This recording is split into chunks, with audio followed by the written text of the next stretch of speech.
Vamos lá, vamos continuar aqui. Padre Fábio, sou Lúcia de Aracaju e gostaria de lhe perguntar: como é que podemos equilibrar o que sou com aquilo que os outros acham que eu sou? Eu sofro muito com isso, pois nem sempre consigo corresponder às expectativas que os outros têm de mim. Tenho medo de dizer que sou fraca, que não sei e que não posso. Isso é vaidade, né? Quando a gente não tem coragem de dizer que não sabe, que não pode, que não deve, né? Isso é vaidade pessoal. É engraçado, eu experimento muito isso na minha vida, né? Porque a partir do momento que a gente se torna uma pessoa pública, as pessoas começam a imaginar você. Nossa, como é que será que é o Padre Fábio na casa dele, né? E geralmente, quando as pessoas imaginam a gente, ou elas imaginam a gente melhor ou pior, não é? Ou imagina que a gente é bom demais, ou imagina que a gente é ruim demais. Por isso que é bom a gente se aproximar. E eu sempre digo isso. A melhor forma de conhecer o outro é a gente se aproximando. E é claro, aqui eu me exponho muito, eu escrevo, né? Então você tem possibilidade de me conhecer bastante, muito mais do que eu, as pessoas que eu encontro.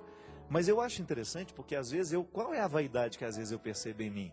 Quando eu permito o que o outro imaginou que eu não sou e que é melhor do que eu sou, eu permito aquilo que seja verdade. Não é. Isso é vaidade.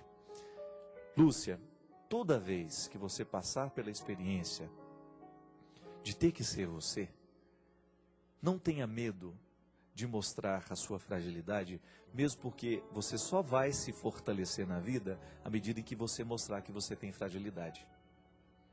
Eu me recordo, minha gente, isso é processo histórico, né? Você deve ter conhecido muito padre assim. Durante muito tempo, nós padres, nós não tínhamos direito de contar as nossas fraquezas. Porque a gente tinha medo que, ao contar a minha fraqueza, o fiel se encorajasse para ser fraco também, né? Ah, o padre faz, então vou fazer também. O padre, não, é claro que nós temos toda uma conduta que a gente precisa cuidar. Um cuidado a mais, né? Mas eu, no momento em que eu partilho as minhas fraquezas, eu estou me fortalecendo. A castidade só é possível assim. Eu tenho os meus amigos com quem eu tenho total intimidade de contar todas as minhas fragilidades, tudo aquilo que para mim é coisa que eu não posso falar em público, sobretudo no que diz respeito à minha castidade, os meus conflitos, as pessoas que verdadeiramente um dia tiveram alguma influência a ponto de colocar uma dúvida dentro do meu ministério, tudo isso a gente passa. Nós não somos imunes ao amor, né? Nós não somos imunes a ficar apaixonados. Agora, se eu não tenho alguém para quem contar essa fraqueza, essa fragilidade, de repente, num determinado momento da vida, o padre se apaixonou. Ué, que problema tem? Ele é humano. De repente estava num momento de carência, uma pessoa se aproximou, fez isso, fez aquilo. Eu corro igual o diabo corre da cruz, porque Deus me livre, já tem problema demais para administrar, né? Eu, graças a Deus, eu tento viver a minha vida afetiva, mesmo porque eu não tenho nem tempo de ficar apaixonado por ninguém. Cada dia eu estou no lugar, vivendo e correndo, e é bom que seja assim. Mas às vezes o padre numa paróquia, por exemplo, ele começa a ter mais contato estreito com uma fiel, e aí aquela fiel vem, e leva um bolinho de fubá, e leva um arroz doce. Não é, Christian? Oi, Padre José, tô achando que você está tão triste hoje. Aí ele fala, eu tô mesmo. Enfim, o diabo veste saia, né? Então, a gente precisa tomar cuidado. Eu sempre falo assim, olha, todo mundo sabe onde é que aperta o pé. Não é verdade, o sapato? Se você quer ser honesto com a sua fidelidade, e não é só padre não, o homem casado, mulher casada, você é casado, mas de vez em quando você vê um bonitão passando aí na frente, você só faz assim, né? Põe cerca, porque senão você vai começar a abrir porteira que depois você não fecha a boiada. Tudo na vida é assim. Quando a gente passa pela experiência de ser frágil e de mostrar a fragilidade para a pessoa certa, é aqui que está a grande questão. Eu, como padre, eu não tenho o direito de mostrar a minha fragilidade para qualquer pessoa, porque senão aquela pessoa faz da minha fragilidade a sua arma. Aí ela me usa e ela faz de mim o que ela quiser. Agora, quando a fragilidade é contada para uma pessoa que me ama, por exemplo, isso, gente, é uma postura, quem me conhece sabe, quem convive comigo sabe. Os meus verdadeiros amigos, as pessoas que participam diariamente da minha vida, quando eu posso, quando eu estou em casa, são pessoas que me respeitam e que me olham o tempo todo como padre. Eu tenho até amigas, mulheres bonitas, que têm acesso à minha vida pessoal de padre, mas para mim não representa nenhum problema, sabe por quê? Eu sei muito bem a pessoa que me desperta e a pessoa que não me desperta o perigo. Pode ser a pessoa mais bonita do mundo, mas às vezes não representa perigo nenhum para aquele padre. Pode ser que seja o homem mais bonito do mundo, mas não represente nenhum perigo para o seu coração de mulher casada. A gente, é engraçado, Deus nos dá o dom de saber de quem a gente pode se aproximar.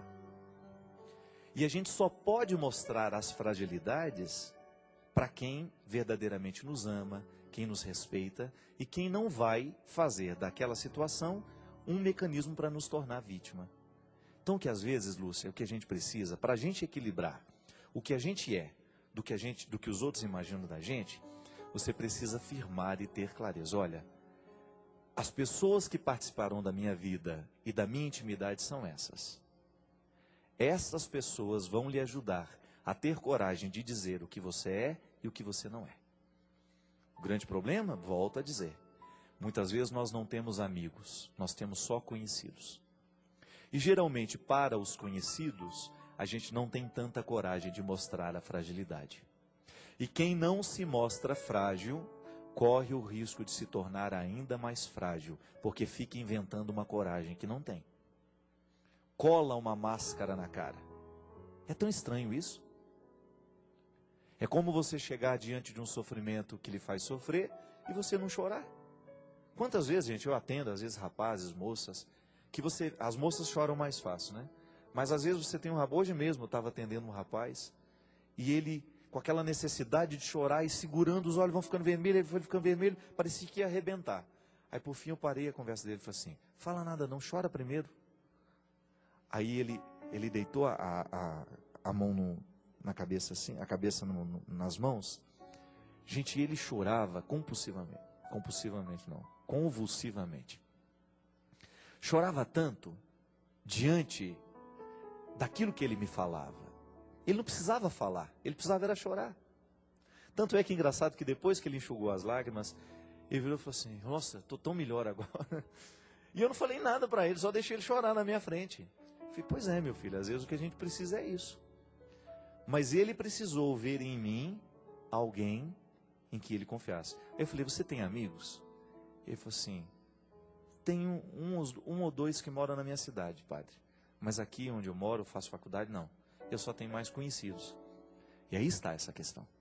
Quando a gente só tem conhecidos, a gente não tem intimidade para mostrar o que a gente tem de mais frágil. É engraçado isso. E às vezes faz falta na nossa vida esse laço profundo, esse vínculo mais estreito, que nos permita mostrar, olha, eu não sou isso que você está pensando. Mas você sabe que porque o outro te ama, ele não vai rejeitar o que você é. Quantas vezes os meus melhores amigos, quantas vezes as pessoas que mais fazem parte da minha vida, gente, e fazer parte da vida não é ficar colado o tempo todo mesmo, porque eu não tenho tempo para isso.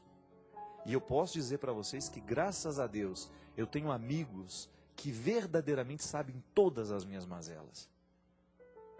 E ter coragem de contar para essas pessoas as minhas mazelas é um jeito que eu tenho de extravasar, de rir da minha própria desgraça e ao mesmo tempo de me comprometer com a minha verdade. Porque eu escuto do outro o que eu preciso ouvir, né?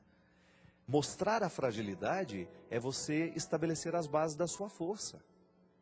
Lúcia, muitas vezes na vida, minha filha, nós não somos nada do que a gente aparenta ser, é porque a gente não tem um local seguro para a gente contar.